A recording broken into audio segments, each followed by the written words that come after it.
हाँ जी। मुझे ज्ञानी तो आपका विशेष प्रेम लगता है, कहने वाला था शिव। और शंकर जो जिसको योगेश्वर कहते हैं, वो कहते हैं काशी मुझे उसे दी। जोर से बोलो, सभी लोग सुने। मुझे ज्ञानी तो आत्मा विशेष प्रिय लगता है। हाँ जी। कहने वाले शिव है, मुझे ज्ञानी तो आत्मा विशेष। हाँ। अब शंकर जिसको योगेश्वर कहते हैं, योगराज के, वो अपने कैटेगरी वाले दूसरे नंबर काशी है। हैं? काशी काशी काशी हाँ। योगिनी माँ है, उसको विशेष प्रिय नगरी बोला है। तब जब हम कहते हैं गीता के भगवान शिव शंकर भोलेनाथ, तब शिव को एक रूप को प्रिय लगता है और शंकर को दूसरे रूप प्रिय लगता है, ऐसा कहना सही है। पहली बात है, शंकर योगियों का ईश्वर है। ईश माने शासन करता है।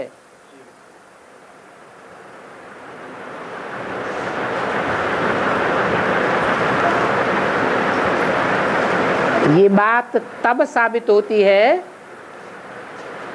जब शिव उसमें प्रवेश है। शिव बाबा,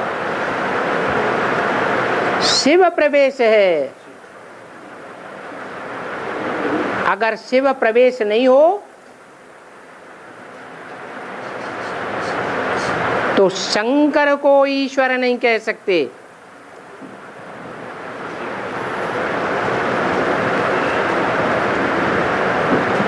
अगर वो ईश्वर होता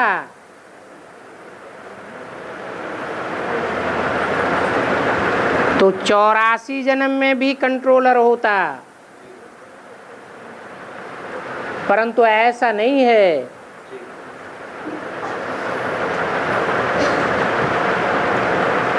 शंकर को याद में बैठा हुआ दिखाते हैं।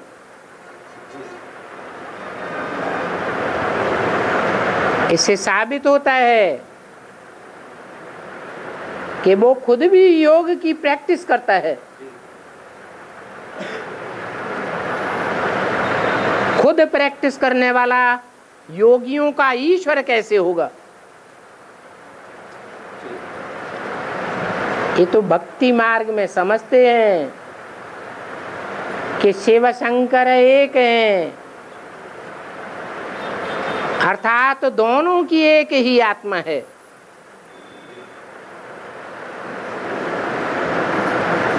परंतु ये तो संपूर्णता की यादगार है। जब शंकर शिव समान बन जाता है,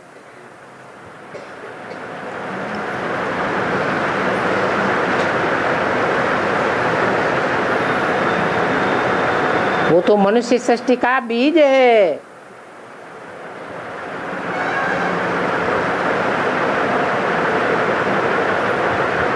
बीज से सारी सृष्टि की पैदाइश होती है।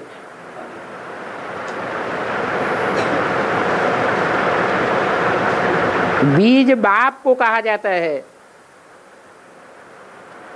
बाप रचयिता होता है, बाकी सब रचना है।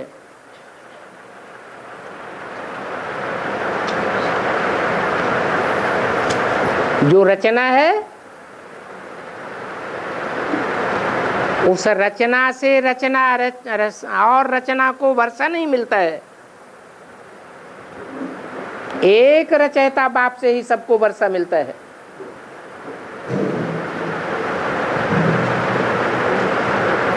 और नई सृष्टि की रचना का कारण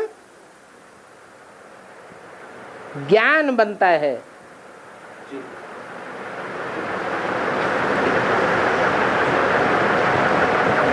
ज्ञानदाता एक ही शिव है, शंकर नहीं है।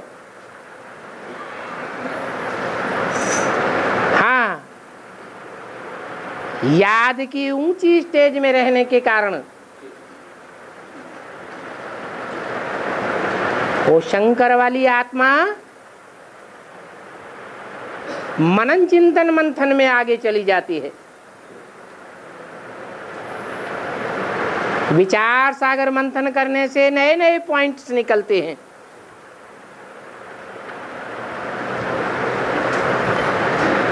इसलिए ज्ञानी तू आत्मा कही जाती है।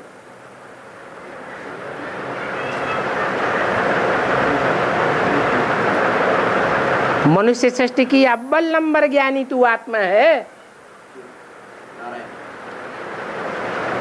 जो नर से नारायण बनती है।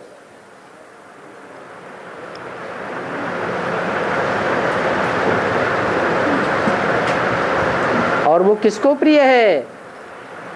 नारायण शिव को प्रिय है। वो नारायण वाली आत्मा शिव भगवान को प्रिय है, क्योंकि ज्ञान जल में ही सदा रमण करती है।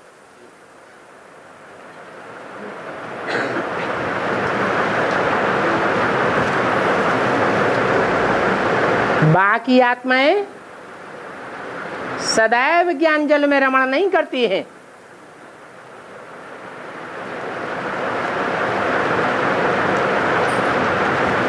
वो योगी तू आत्मा हो सकती हैं,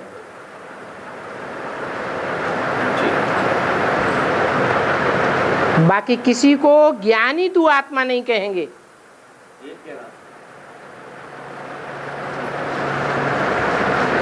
क्योंकि एक ही बीज है जिसमें सारे वृक्ष का ज्ञान भरा हुआ है।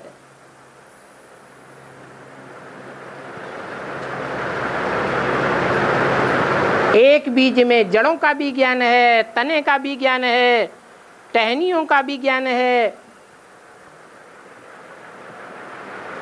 फलों का भी ज्ञान है, फूलों का भी ज्ञान है। इसलिए गीता में कहा गया है, ना हम तेषु ते मये, मैं उन पत्तों में नहीं हूं, टहनियों में नहीं हूं, परंतु वो पत्ते और टहनियां मुझ बीज रूप में समाई हुई हैं।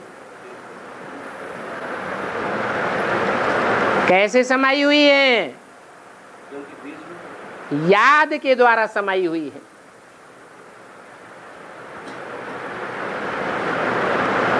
याद भी कोई अधूरी नहीं चाहिए।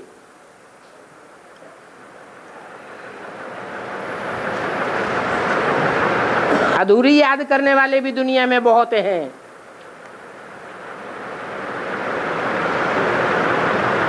और संपन्नता की याद करने वाले भी हैं, जिनकी निरंतर याद है, सहज याद है, उनकी संपन्न याद होती है।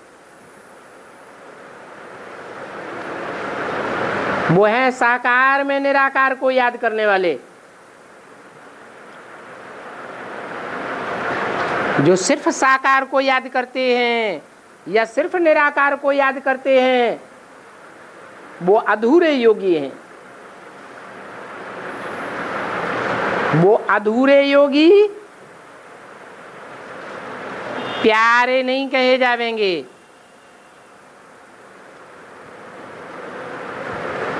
संपन्न योगी वो है जो साकार को पहचान करके निराकार को भी पहचान लेते हैं।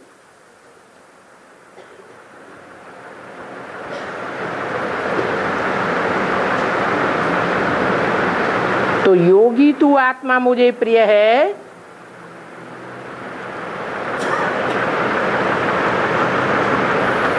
ये कहने वाला साकार और निराकार दोनों होना चाहिए या एक अकेला ही होना चाहिए?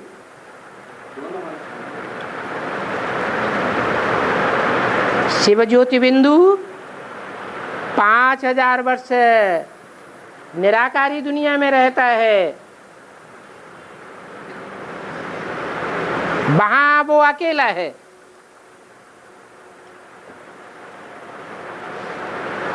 और जिस रथ में मुकर्रर रूप से प्रवेश करता है वो 5000 वर्ष से इस साकारी दुनिया में ही रहता है।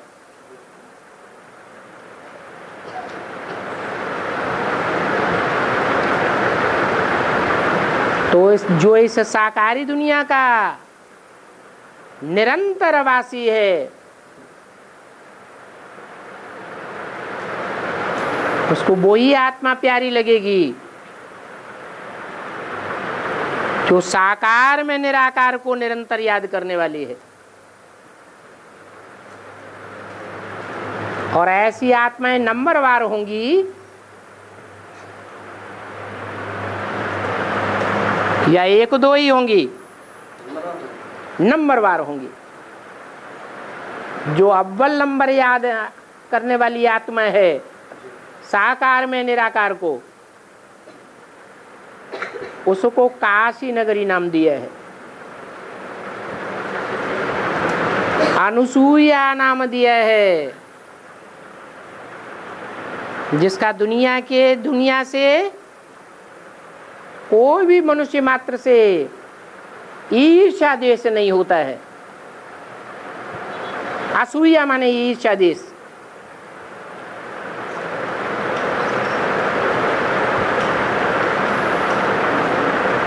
तो मुरली में जो आता है कि ज्ञानी तू आत्मा मुझे विशेष प्रिय है,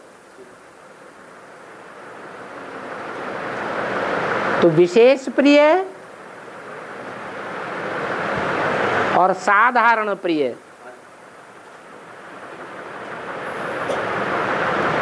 किसकी संख्या विरल होगी?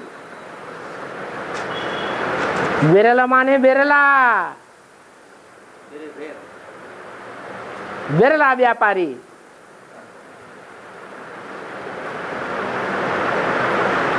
वो विरला व्यापारी भक्ति मार्ग में भी एक ही है, जिसके नाम पर भारतवर्ष में विरला मंदिर बनाए गए हैं। और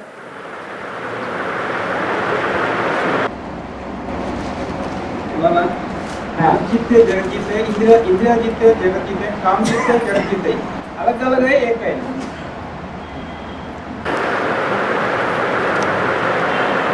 इंद्रियों में मुख्य इंद्रिय कौन सी है?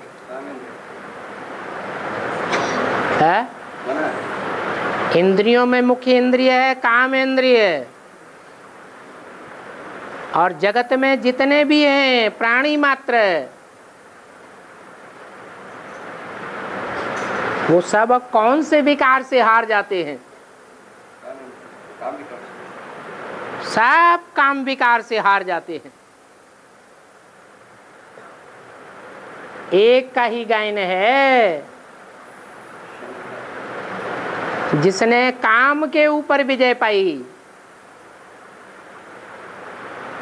काम को भस्मीभूत कर दिया।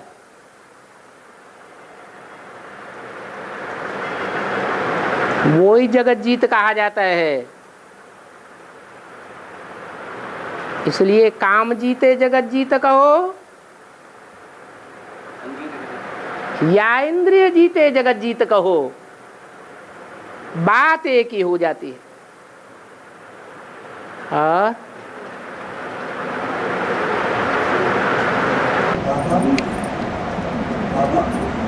निराकार शिवशंकर भोलेनाथ का निराकार शिवशंकर भोलेनाथ का जो विवरण चाहिए। क्या बोला? निराकार शिवशंकर भोलेनाथ का क्या है? निराकार शिवशंकर का भोलेनाथ का क्या है? ऐसे बोला। निराकार शिव शंकर भोलेनाथ।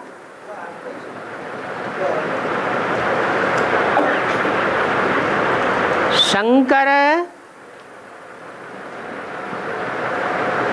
साकारी है, निराकारी है या आकारी है?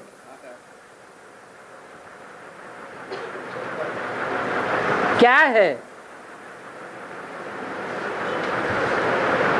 शिव साकारी है, निराकारी है या आकारी है? क्या है?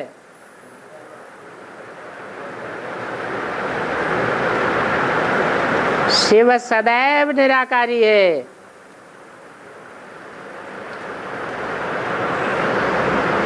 और इस दुनिया के मनुष्य मात्र सब साकारी हैं।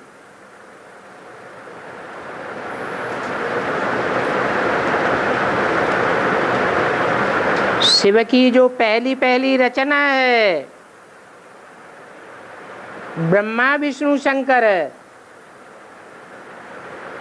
वो नंबरवार आकारी है। नंबरवार क्यों कहा? नंबरवार इसलिए कहा कि इन त्रिदेवों में से कोई नीची स्टेज वाला है, कोई मध्यम स्टेज वाला है और कोई ऊंची स्टेज वाला है।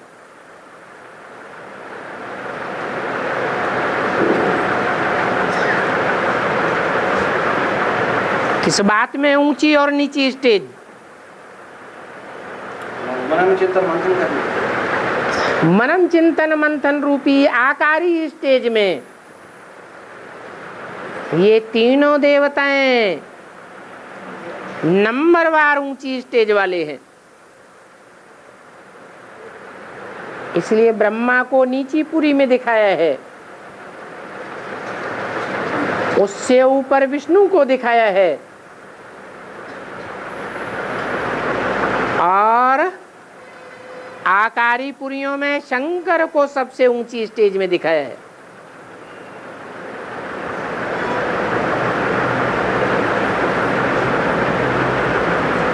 परंतु ये सूक्ष्म वतनवासी देवताओं की रचना जब बाप आते हैं तब ही करते हैं और पूरे 100 साल संगम के लिए नहीं करते हैं।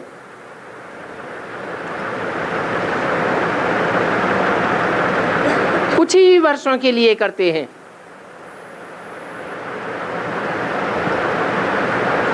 ये तो जानते हैं कि साकारी से ऊंची स्टेज आकारी स्टेज है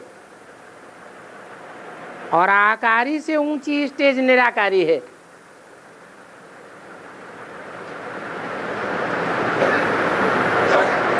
तो जो साकारी स्टेज में रहने वाले हैं, साकारी स्टेज के अभ्यासी ज्यादा हैं, वो निराकारी पहले बनेंगे या जो ज्यादा आकारी स्टेज के अभ्यासी हैं वो निराकारी पहले बनेंगे?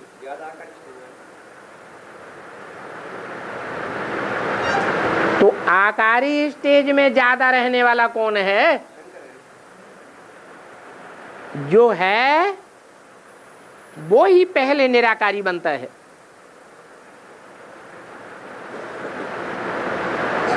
इसलिए शिव शंकर को मिलाकर एक कर दिया जाता है।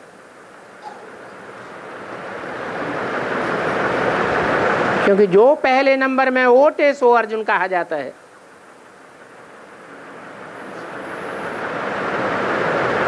तो संपन्न स्टेज की यादगार है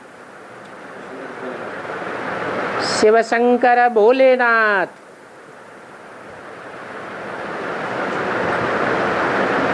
पुरुषार्थी स्टेज की यादगार नहीं है। और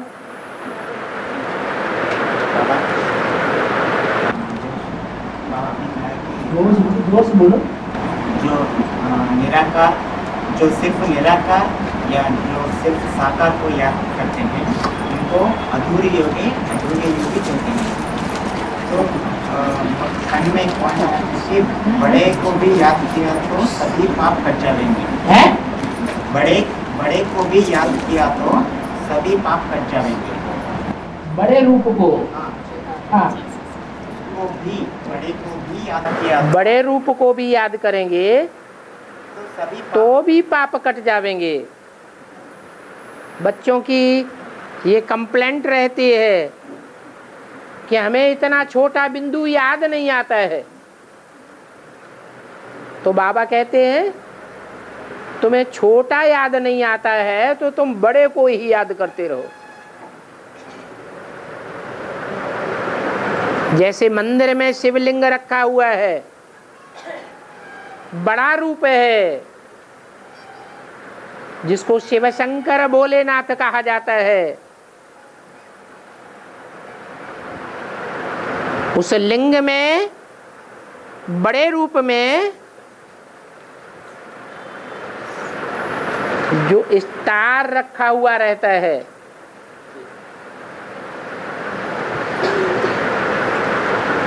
सोमनाथ मंदिर में हीरा रखा हुआ था, लिंग रूपी बड़े रूप में।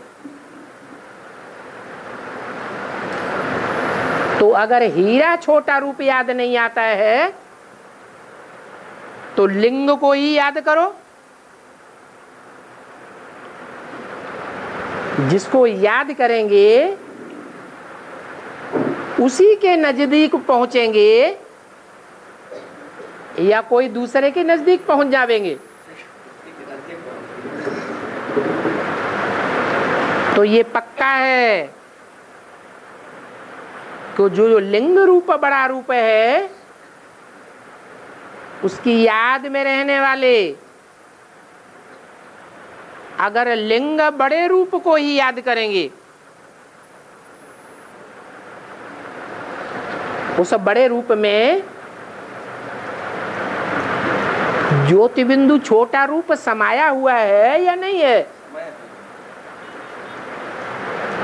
तो उस बड़े रूप को याद करने वाले कहाँ पहुंच जावेंगे? हैं? उसके पास ही पहुंच जाएंगे। उसी के पास लास्ट में पहुंच जावेंगे। और लास्ट में उस बड़े रूप की भी ऐसी स्टेज हो जाएगी परमानेंट कि वो निराकारी बन जाएगा। तो उस बड़े रूप को याद करने वाले किसके पास पहुंच जावेंगे? निराकारी के पास ही पहुंच जावेंगे। तो अंतर नहीं है ना बाबा? है, साकार में निराकार को याद करने में या सिर्फ साकार को याद? अंतर है।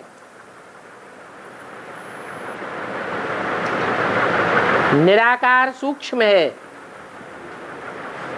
और साकार स्थूल है। सूक्ष्म को याद करने वालों की बुद्धि कैसी बनेगी? सूक्ष्म बुद्धि बनेगी। और साकार स्थूल को याद करने वालों की बुद्धि कैसी बनेगी? स्थूल बुद्धि बनेगी। तो कौन सी बुद्धि तीव्रगामी होगी, तेजी से दौड़ने वाली होगी? साकारी बुद्धि तेजी से दौड़ने वाली होगी या सूक्ष्म बुद्धि तेजी से दौड़ने वाली होगी? सूक्ष्म बुद्धि, निराकार को याद करने वाली बुद्धि तीव्रगामी होती है।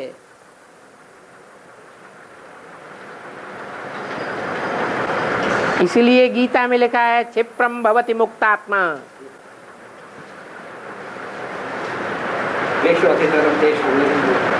जल्दी ही मुक्त हो जाएंगे, परंतु वो साकार को याद नहीं करते हैं।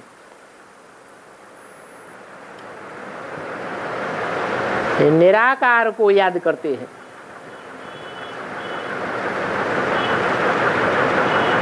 निराकार निर्गुण है या सगुण है? तो निराकार को याद करने वाले निर्गुण ही बनते हैं। मुझ निर्गुण हारे में कोई गुण नहीं। और साकार को याद करने वाले सगुणी, गुणवान बन जाते हैं, जल्दी बन जाते हैं। तो उनके लिए सहज हो जाता है। इसलिए बोला सबसे सहज याद है नारायण का।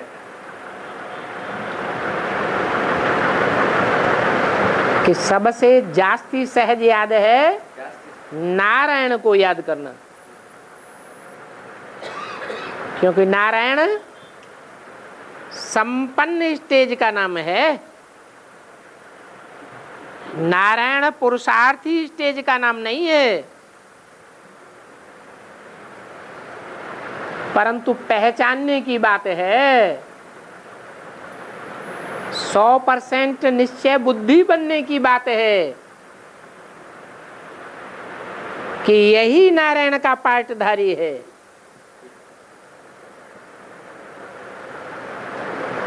अगर इस रूप में याद किया तो नारायण समान ही बन जाएंगे। और दोनों में श्रेष्ठ क्या है? इस दोनों में श्रेष्ठ क्या है? साकार में निराकार को याद करना श्रेष्ठ है, न साकार को याद करना श्रेष्ठ है, न निराकार को याद करना श्रेष्ठ है, न आकारी को याद करना श्रेष्ठ है। हमारा ज्ञान मार्ग है ही प्रवृत्ति मार्ग का ज्ञान। निराकार के बगैर साकार प्रत्यक्ष नहीं होता, और साकार के बगैर निराकार कुछ नहीं कर सकता। दोनों का मेल चाहिए। तो याद में भी दोनों के मेल चाहिए।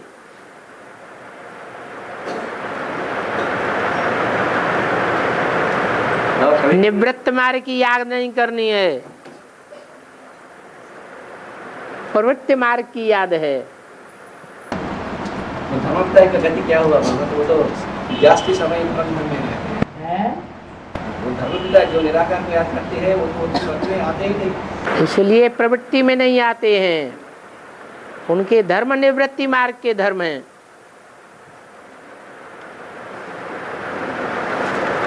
और तिरुपति बालाजी मंदिर में याद कर रहे हैं, हथेली नीचे है, हथेली नीचे है यादगार में बालाजी मंदिर। जो बालाजी मंदिर है ना बाबा तिरुपति में, हथेली नीचे का मुद्रा ऐसा होते हैं, ऐसा देने की मुद्रा है, दाता है, लेता नहीं है किसी से।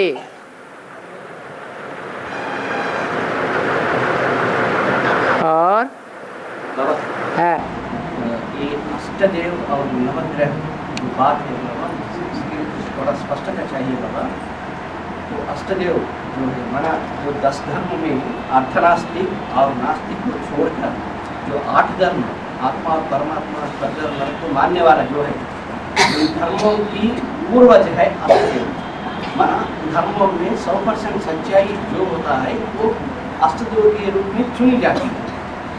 इस क्रम में और अष्टदेव भी नवग्रह के रूप में पूजी जाती है। नहीं, अष्टदेव शिव की अष्टमूर्तियां हैं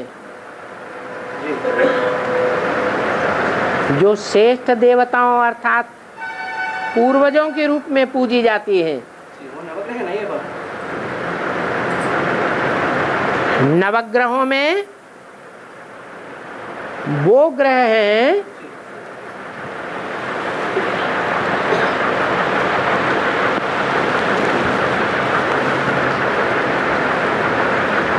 जिनमें एक ग्रह कोई प्राप्ति करने वाला नहीं है, नाम मात्र की प्राप्ति है। आर्य समाज से कनेक्टेड है। तो भक्ति मार्ग में उसका नाम सूर्य जो बाद में संसार में प्रत्यक्ष होता है, पहले प्रत्यक्ष नहीं होता है।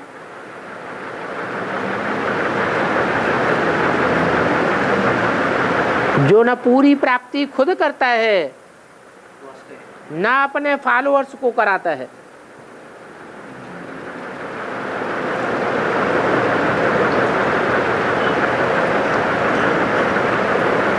नाम मात्र की प्राप्ति होती है, कहने के लिए राजा बनते हैं, राज करते हैं, परंतु वो राजाई का ताज भी कांटों का ताज मिलता है। क्वांटिटी को महत्व देना। हाँ जी, क्वालिटी नहीं बनती है, इसलिए वो वैल्यूलेस रतन कहा जाता है, पुखराज।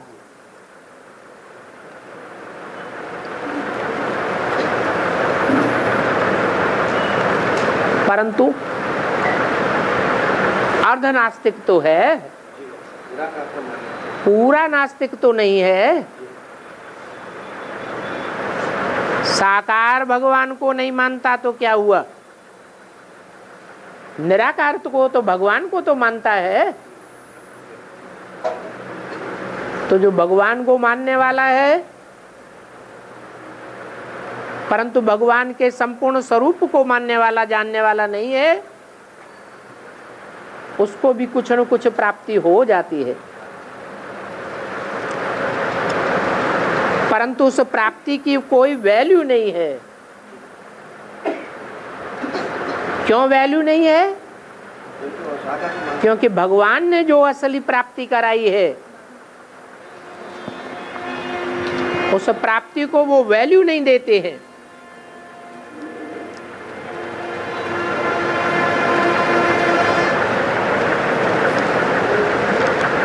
वैल्यू न देने के कारण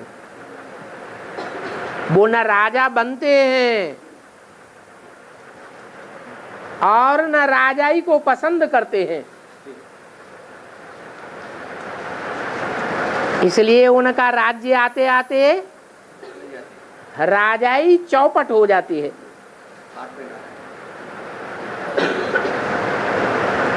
ये राजाई भगवान की देन है,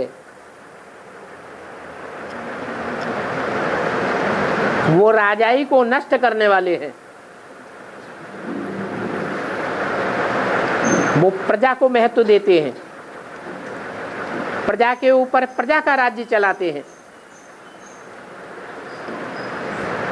राजाओं को और राजाई को पसंद नहीं करते हैं,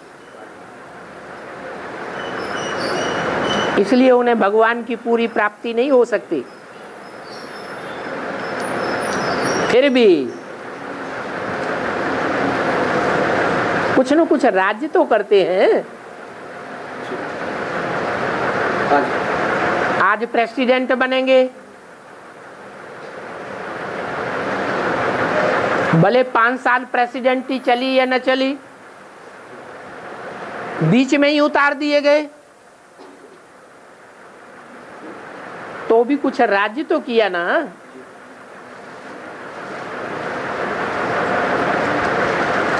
प्रधानमंत्री बने, मिनिस्टर बने, पूरे 5 साल के लिए चुने गए, लेकिन बीच में ही उतार दिए गए। फिर भी राज्य तो किया ना। तो उस राज्य का आधार क्या है?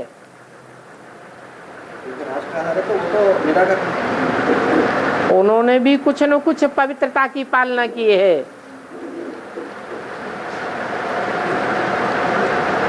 कुछ न कुछ ज्ञान लिया है।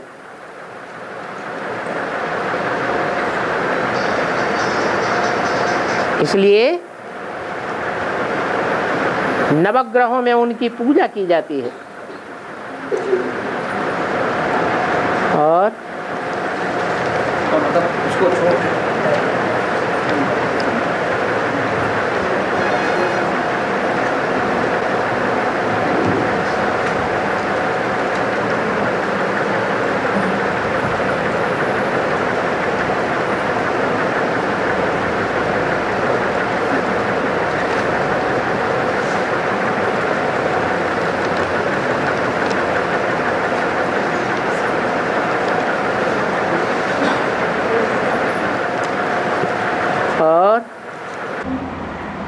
इसका मतलब ये अष्टदेव और माना इसको छोड़कर आर्य समाज को छोड़कर वो ये दोनों अलग हैं। अष्टदेव का नवग्रहों में वो उपन्यास को छोड़कर जो 8 बजते हैं वो दोनों अलग अलग हैं। 8 अलग हैं और 9वां वैल्यूलेस है, उसकी वैल्यू नहीं है। तो सही है। फिर भी उसको रखने से 8 की वैल्यू का पता चलता है।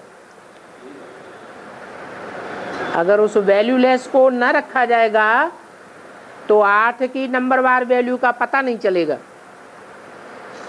और माना अष्टदेव ही नवग्रह है या नहीं, मतलब दोनों अलग अलग है। रतन अलग हैं। नवग्रह नवरत्न है बोला नहीं, वो तो सब हीरा हैं। रतन तो कम वैल्यू के और ज्यादा वैल्यू के भी होते हैं।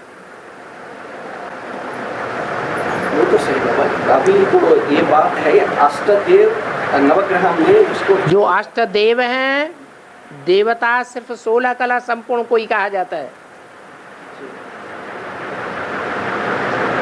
कम कलाओं को देवता नहीं कहा जाता। जो ग्रह हैं वो संस्कार मिल जाते हैं बीज रूप आत्माओं के साथ। जो 8 बीज रूप हैं और उनके 8 आधार मूर्त हैं, उन दोनों के संस्कार जब मिलकर के एक होते हैं तब रतन कहे जाते हैं। उनकी गिनती नवग्रहों में होती है। और जैसे इस्लाम धर्म की जो बीज है उसको शुक्राचार्य कहा, वो रतन है। वो रत्न है। और आज मुरली में आया कि ऐसे नहीं, एक ही आत्मा को मंथन करना है, नंबरवार है। ऐसा नहीं, एक ही आत्मा को मंथन करना है। विचार सागर मंथन बात आई है बाबा आज की मुरली में।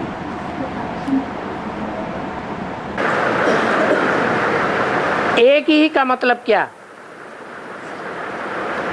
एक आत्मा तो परमपिता परमात्मा भी हो सकती है।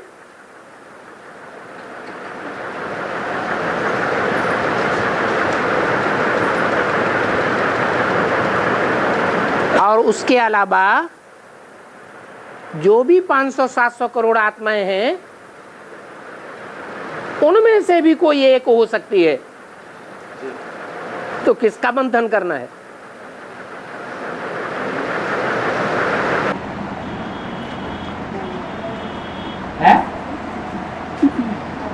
एक ही पूरा मंथन चिंतन मंथन करते हैं बाबा, वो एक ही करता है।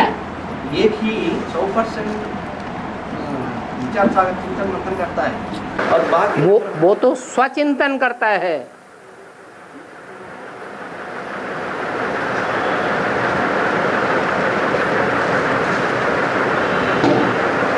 परमपिता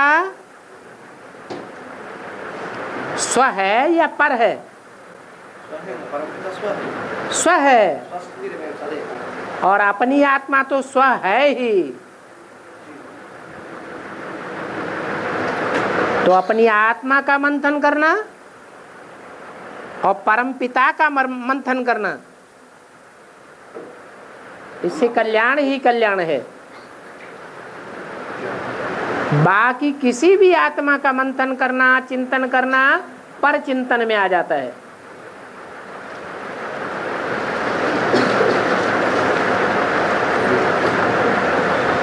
पर चिंतन पतन की जड़ है। पर चिंतन से नीचे ही गिरेंगे। और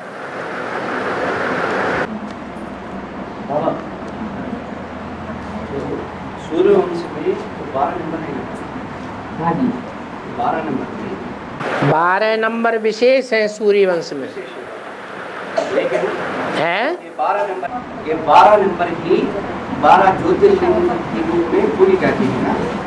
12 ज्योतिर्लिंग 12 राशि है ना बाबा? नहीं,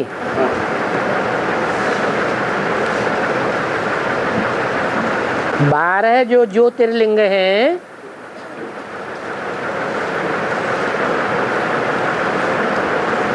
वो किसके लिंग हैं?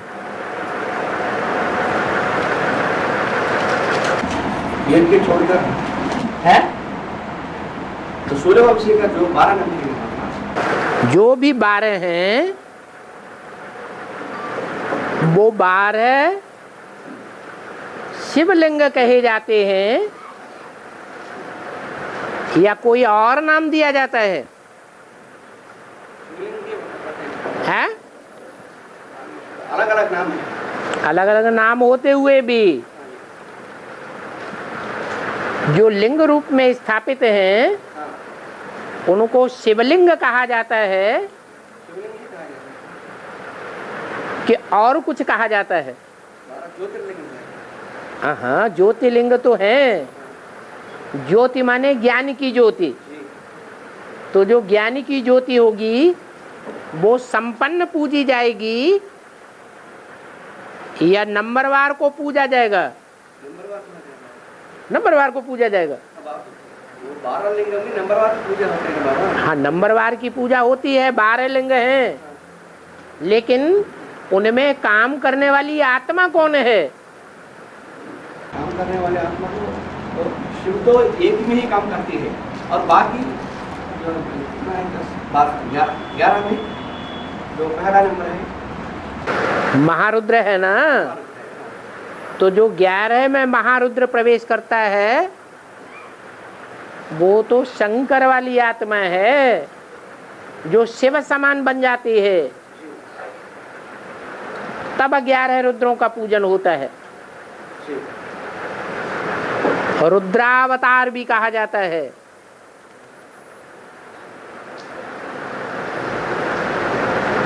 उन रुद्रावतारों में अलग अलग अवतार गाए हुए हैं। रुद्र के अवतार हैं। रुद्र किसका नाम है? निराकार शिव का नाम है या साकारी रूप धारण करने वाले का नाम है? धारण करने वाला साकारी होता है ना, निराकार। हाँ जी। तो शिव तो एक ही मुकर्रर रथ में प्रवेश करता है, फिर वो एक मुकर्रर रूप रथधारी जब संपन्न बनता है तो 11 रुद्रों में प्रवेश करता है और उनको नंबरवार प्रत्यक्ष करता है। वो 11 मनुष्य सृष्टि के बाप को प्रत्यक्ष करते हैं और उन 11 को मनुष्य सृष्टि का जो बाप है वो प्रत्यक्ष करता है। तो कहा जाता है फादर सोज सन्स, सन सोज फादर। तो 12 नंबर में वो 8 अष्टदेव है और बाकी 4 नसदेव है। हाँ जी। नसदेव में तो त्रेता के अंत में जो 3 सीढ़ियां बसते हुए वो 3 सीढ़ियां भरत लक्ष्मण और शत्रुघ्न जो गिरी हुई जो स्वर्ग है उसको तो अधिकार मिलते हैं बाहर। हाँ जी। लेकिन एक बचा हुआ ना बाबा 12 नंबर 12 नंबर उसका कोई 12 नंबर बचा हुआ ना। 12 नंबर बचा हुआ माना तो अष्टदेव के बाद भरत 9वां नंबर और लक्ष्मण 10वां नंबर और शत्रुघ्न 11 नंबर। तो 12 नंबर बचा हुआ ना, उसका कोई वैल्यू है नहीं, उसका पार्ट क्या है? वो तो पहले ही बता दिया, वो वैल्यू ही नहीं है उसकी। वो है बाबा। हाँ जी। जो अपना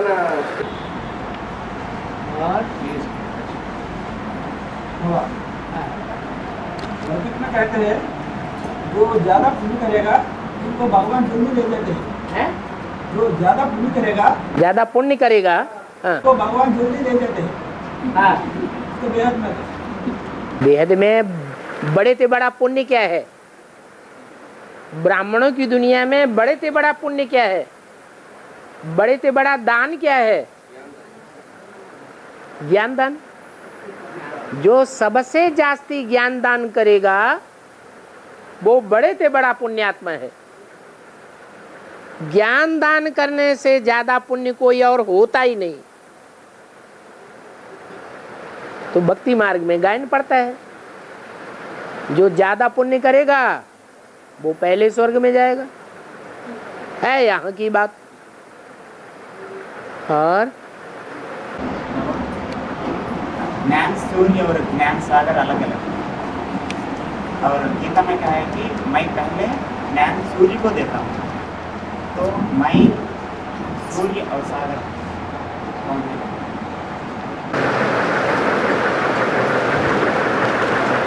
बाप अपना सारा टाइटल किसे देते हैं? हैं? बच्चों को देते हैं।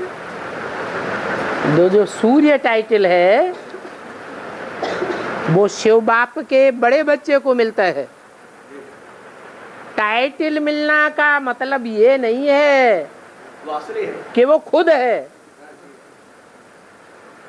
बाप का टाइटल है,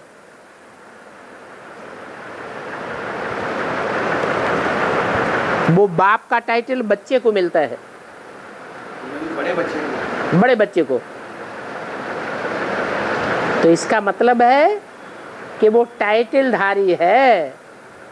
जैसे ब्रह्मा बाबा प्रजापिता ब्रह्मा कहलाए गए, तो क्या प्रजापिता थे? प्रजापिता होना अलग बात है और टाइटल धारण करना अलग बात है। और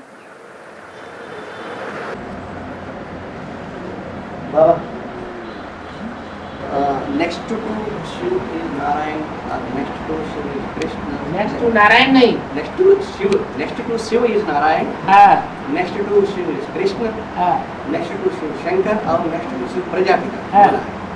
लेकिन बाबा इन चारों में तो पर्सनालिटी तो एक ही है, हाँ। लेकिन उन चारों में शंकर और नारायण और कृष्ण है। जो ये तीन मूर्तियां है वो पवित्र है, मतलब उनको पूजा होती है। लेकिन जो प्रजापिता वाली आत्मा है वो पतित पाठ की नाम है ना बाबा। वो प्रजापिता नाम शास्त्रों में भी प्रजापति का नाम गायन है, तो प्रजापिता की भी नाम नहीं है। अब इन तीनों से उसको जोड़ने में क्या?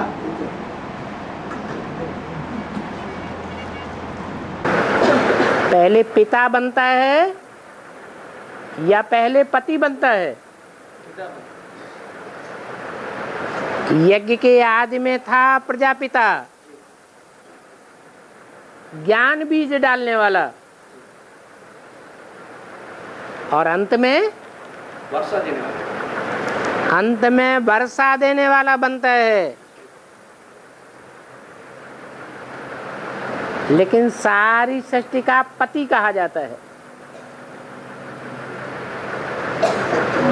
पति माने रक्षक।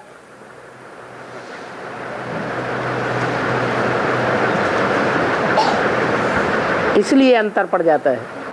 वर्षा तो पति से नहीं मिलता है ना बाबा, पिता से मिलता है ना। जिनको वर्षा मिला हुआ है वो कितने हैं? वर्षा तो 108 वो राजाई का वर्षा है। जिनको राजाई का वर्षा मिलता है उनके नीचे प्रजा भी है, और यथा राजा तथा प्रजा कही जाती है। तो 4.5 लाख सब क्या हो गए? राजा हो गए। राजा क्वालिटी के ही हो गए। जो राजा क्वालिटी के हैं वो सब ऊंचे हैं, कोई नीचे नहीं है। और लेकिन बात तो ये बाबा, वो 4.5 लाख आत्मा जो है ज्ञानी को अंत में जिनका शरीर सुरक्षित होता है, वो अंत वाली आत्मा माना 4.5 लाख वाली आत्मा उस बर्फ से बाहर निकलने के लिए 150 वर्ष लगता है। 150 वर्ष 150 वर्ष। हाँ 150 वर्ष लगता है ना बाबा। हाँ तो वो 150 वर्ष वो परमधाम में रहना ही है वो आत्मा। हाँ मतलब बाबा ने कहा है तुम हो आदि सनातन देवी देवता धर्म पक्के पूरे 84 जन्म लेने वाला 84 जन्म लेने वाला। हाँ। लेकिन उसको तो जीवन मुक्ति का समय 150 वर्ष माना लाश हो गया ना बाबा। वर्ष लाश हो गया, जन्म तो मिला, पहला जन्म सतयुग में, जन्म तो 84 कहे जाएंगे, पूरा 84 बताएगा। पूरा 84 जन्म कहे जाएंगे। जन्म कोई आधा थोड़ा ही होता है कि आधा मर जाए और आधा जिंदा। मतलब ये बाबा तो उनको 150 वर्ष तो सुख नहीं, जीवन मुक्ति है ही नहीं। वो 150 वर्ष कहो या कोई के 50 वर्ष कहो या कोई का 1 वर्ष कहो, पूरे 84 जन्म तो किसी के नहीं है, नंबरवार है सब 84 जन्म। पूरा 84 जन्म तो एक का ही है, बाकी का नंबरवार। इसलिए 150 वर्ष वाले कोई क्यों पकड़े। सने बाबा माना वो तो शरीर सहित बाप को पहचाना है ना? लेकिन ब्रह्मा वाली जो आत्मा है वो 69 में शरीर छोड़ दिया है और उनको निजी शरीर 2036 में मिलती है। तो उनका माना परमधाम में रहने की 71 वर्ष हो गया, लेकिन उसको 150 वर्ष हो गया। अरे जो शरीर से सहित बाप को पहचानने वाला को वो कम हो गया जीवन मुक्ति स्टेज, और जो शरीर से नहीं पकड़ा जो पहचानना ही बड़ी बात नहीं है, सिर्फ पहचान लिया यही बड़ी बात है, या पहचानने के बाद बाप का काम संपन्न भी करना है संपर्क भी करना है बाबा। हाँ जी, तो उसमें अंतर पड़ जाता है। और लेकिन बाबा ये बोलते हैं ना तुम बच्चे कोई गुण आई नहीं, लेकिन ये विशेषता मैं देखता हूँ तुम बाप को साकार ससेर से पहचानते। ये बोलते इसे 4.5 लाख बच्चे बाप को पहचानते हैं। बाप कहते हैं दुनिया वालों में वो विशेषता नहीं है जो तुम बच्चों में विशेषता है, वो विशेषता बाप तुम बच्चों में देखते हैं। वो क्या विशेषता है? बाप की पहचान। लेकिन पहचान लेने मात्र से ही सब कुछ हो जाएगा है? नहीं। हाँ जी, इसलिए अंतर पड़ता है। और आज से 5,000 वर्ष पहले दुख का नाम निशान नहीं था है? आज से 5,000 वर्ष पहले सत्व प्रधानता और दुख का नाम निशान नहीं था। सत्व प्रधानता का नाम निशान नहीं था, सत्व प्रधान था और दुख का नाम निशान नहीं था। दुख का नाम निशान नहीं था। हाँ, आज से 5,000 वर्ष पहले बोला। हाँ, दुख का नाम निशान नहीं तो था। 66 का मूल्य है। हाँ, तो 10 वर्ष कम हो गए ना, वो बात नहीं आया मुझे में ऐसा बोल रहा है। 66 का वाणी है ना बाबा। हाँ, आज से 10 वर्ष कम बोलना है ना। हाँ, लेकिन 10 वर्ष की बात नहीं आई, कैसा हो सकता है? 1976 में ना, तो आज से 10 वर्ष कम 5,000 से लक्ष्मी नारायण करा रहे। वो एग्रीगेट बताया जाता है। यहाँ जब बोला गया उस समय कम या ज्यादा की बात नहीं बोली गई, अबाउट बताया गया। हाँ, और बाबा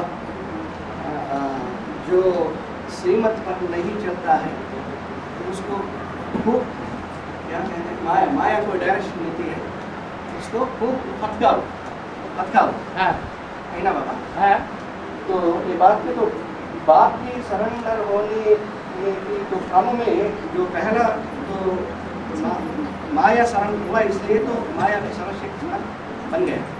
पहले सरेंडर होने वाला माया है। माया और यमुना एक ही है और अलग अलग है। यमुना एक नहीं है। हाँ, माया तो पहला है, यमुना दूसरा, तीसरा गंगा और चौथा जगदम्बा। माया एक से नहीं बनती है। राम एक है कि माया रावण एक है? राम तो एक है। राम एक है। माया रावण एक आत्मा नहीं है, ये अनेकों का संगठन है, इसलिए अंतर है। तो फत का मतलब है तो माया तो कोई चीज है नहीं। 63 जन्मों में हमें जो विकर्म किए हैं वही हमारे इस पुरुषार्थ के रूप में, विघ्न के रूप में, पुरुषार्थ में विघ्न के रूप में आते हैं ना, वही है माया। जो विकर्म किए हैं, पाप कर्म किए हैं, उन पाप कर्मों को कराने के लिए कोई निमित्त बना है या नहीं बना है? वो ही माया का रूप है। माया के अनेक रूप हैं। कभी माया स्त्री बन के आती है, कभी पुरुष बन के आती है, कभी हमारी ही कमजोरी कोई पदार्थ के रूप में आ जाती है। तो माया के अनेक रूप हो जाते हैं। राम के अनेक रूप नहीं है। और लेकिन बाबा तो डायरेक्शन मिलने की बात आती है तो हमारा तो ज्ञान तो प्रैक्टिकल है, तो प्रैक्टिकल कैसे डायरेक्शन देते हैं आप उसको? तो श्रीमत पर नहीं चलने वाला तो फत का माना बाप जो हैं वो प्रैक्टिकल में श्रीमत देने के लिए नहीं आते हैं। प्रैक्टिकल आता ही बाबा है। और माया को भी ऐसा प्रैक्टिकल में डायरेक्शन देते हैं। माया को डायरेक्शन देते हैं, लेकिन माया का कोई एक रूप नहीं है। माया के बहुरूप हैं जो हमको नीचे गिराते हैं। और इसमें डायरेक्शन देने का मतलब क्या है? क्या डायरेक्ट? माया को डायरेक्शन, जो बाप माया को डायरेक्शन देती है। माया के अनेक रूप हैं, सबको डायरेक्शन देते हैं कि जो मेरी श्रीमत पर नहीं चलते उनको खूब फटकाओ, और श्रीमत पर वो ही चलेंगे जो आत्मिक स्थिति में रहेंगे।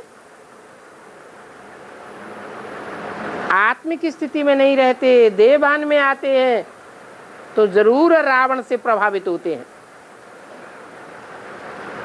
और प्रभावित कौन होते हैं?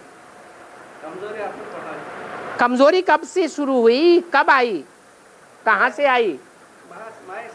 पूर्व जन्म से आई। तो जब से ये कमजोरी आना शुरू हुई और उस कमजोरी को लाने के लिए कोई निमित्त बना, वो माया का रूप था। वो ही आकर के हमसे अभी हिसाब किताब लेता है।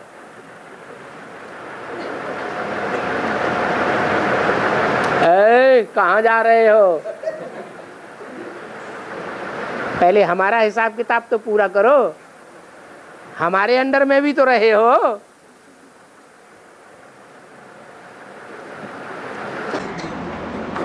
लेकिन बाबा ये तो बनाई बन रही है ना, तो बाबा बनाई किसने?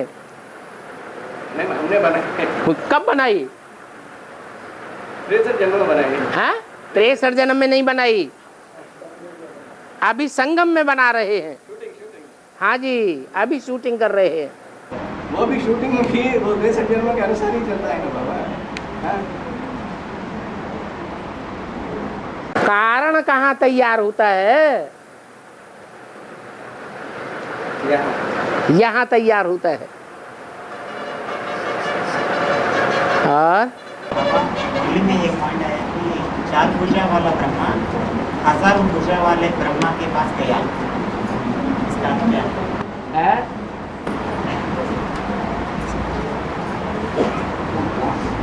तो क्या हुआ? तो उसका अर्थ क्या है इसका? अरे बिना सहयोगी के कोई काम कर पाता है?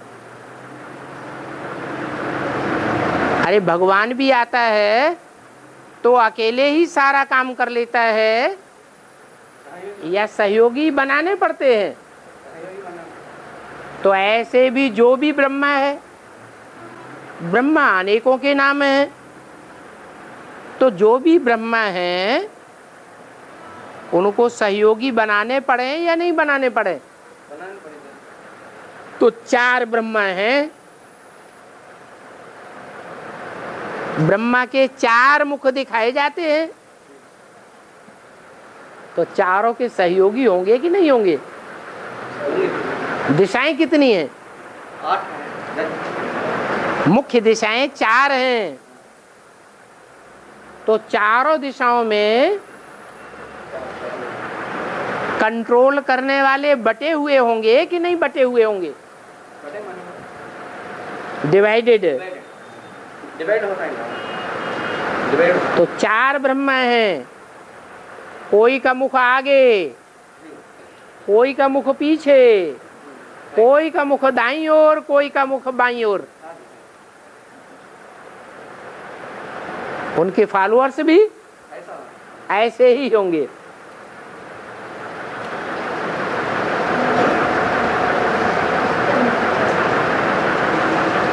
वो चारों ही ब्रह्मा जिनके 4 मुख दिखाए जाते हैं, वो एक ही कैटेगरी के हैं या अलग अलग कैटेगरी के हैं? तो उनके फॉलोअर्स भी अलग अलग कैटेगरी के हैं।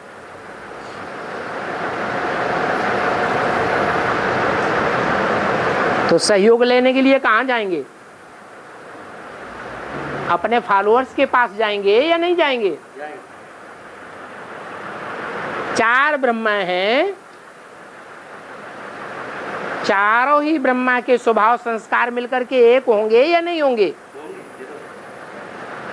जब 4 के स्वभाव संस्कार मिलकर के एक होंगे तो अपने सहयोगियों को भी मिलाएंगे या नहीं मिलाएंगे? तो जाना पड़े ना।